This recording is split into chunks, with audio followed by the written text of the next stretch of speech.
Ce n'est pas encore à la une de vos journaux, mais ça mobilise déjà les professionnels de la politique et les professionnels de l'immobilier. La question du logement est en train de devenir ou de redevenir l'une des controverses majeures de la région bruxelloise.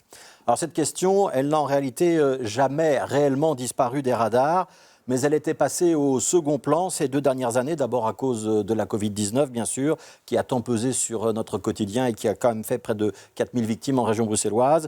Et ensuite, parce que d'autres débats sur la mobilité, l'abattage sans étourdissement, la sortie du nucléaire, le port du foulard, se sont régulièrement invités dans les gazettes et les tribunes parlementaires. Et pourtant, cette question du logement, elle est en train de ressurgir de partout. Impossible de parler du coût de l'énergie sans parler d'isolation. Impossible de parler de l'inflation sans prendre en compte le coût du logement. Impossible de parler des grands aménagements urbains de la région bruxelloise sans savoir justement quelle place on va accorder au logement de ses habitants. Alors au niveau du gouvernement bruxellois, l'un des débats actuels, c'est de savoir si on va plafonner ou pas l'indexation des loyers dans les prochains mois. Pas d'augmentation de plus de 2%, c'est ce que souhaiterait la secrétaire d'État au logement, Nawal Benamou.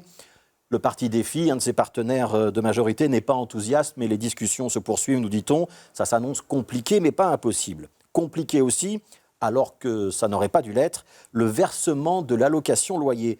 Versement, pour l'instant, interrompu, faute de protocole d'accord entre la région et l'administration fédérale des finances, ce qui veut dire que 400 familles bénéficiaires ne reçoivent plus cette allocation loyer et que 9000 qui se sont inscrites ne la reçoivent pas encore.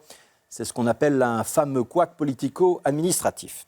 Alors la thématique du logement, c'est encore la décision de construire ou pas des logements au Champ des Cailles, sur la friche Josaphat, sur le site des prisons de Forêt et de Saint-Gilles.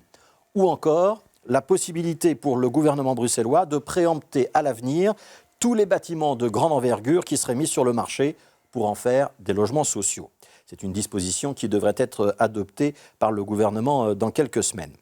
Alors si certains de ces dossiers font consensus, les partis de la majorité bruxelloise ne sont pas toujours alignés sur l'ensemble de ces questions, sans oublier l'opposition qui mettra son grain de sel. Mais on aurait tort de réduire tout cela à des questions de querelle ou de stratégie purement partisane, parce que ce débat, il est aussi vital que les bonnes fondations d'une construction d'un bon immeuble. Savoir comment on se loge et le prix que ça coûte dans une grande ville comme Bruxelles, ça concerne un paquet de monde.